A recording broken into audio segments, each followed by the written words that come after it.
my lovely people. Hello, yes, it's me again. Why is my camera like that? Hello, my lovely people. Before we get in the video, I have some of my friends would like to say hi.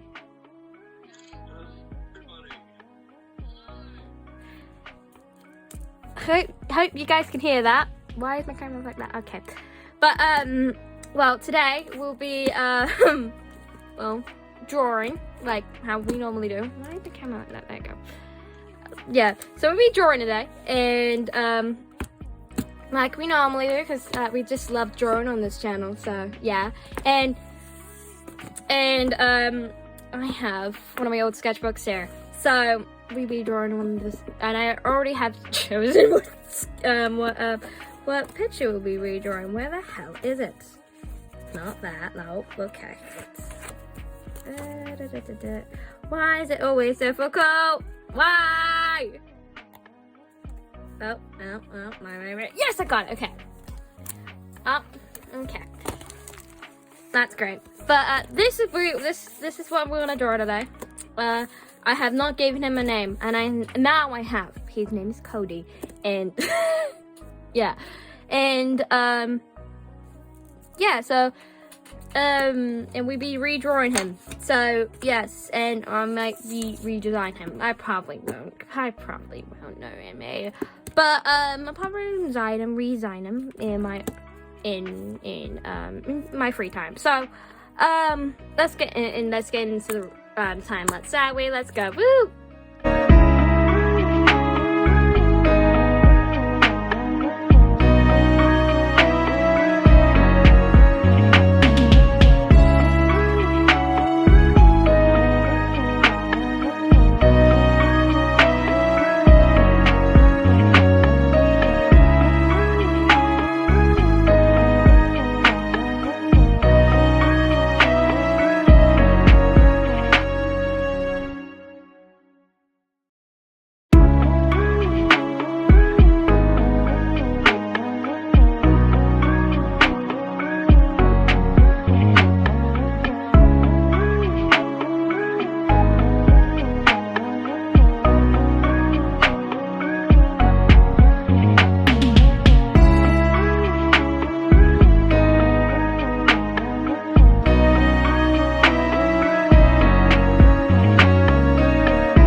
let me show you. So, this is the end project part, yeah. And right here, because I had it right in front of me. This is before, before and after. Yeah. I do like this drawing. I like this drawing very much. And don't mind what this is. I will tell you when I will do a sketchbook tour, and that will be in a few months. So, or in a month, you never know, because literally I am like, how many pages I have left? Yeah, I've been drawing a lot recently, so yeah. And yeah, there's the photo we all know and love. And yeah, hey guys, thank you so much for like 82 views on my last video. Thank you very much. And so I will love you and leave you. So bye.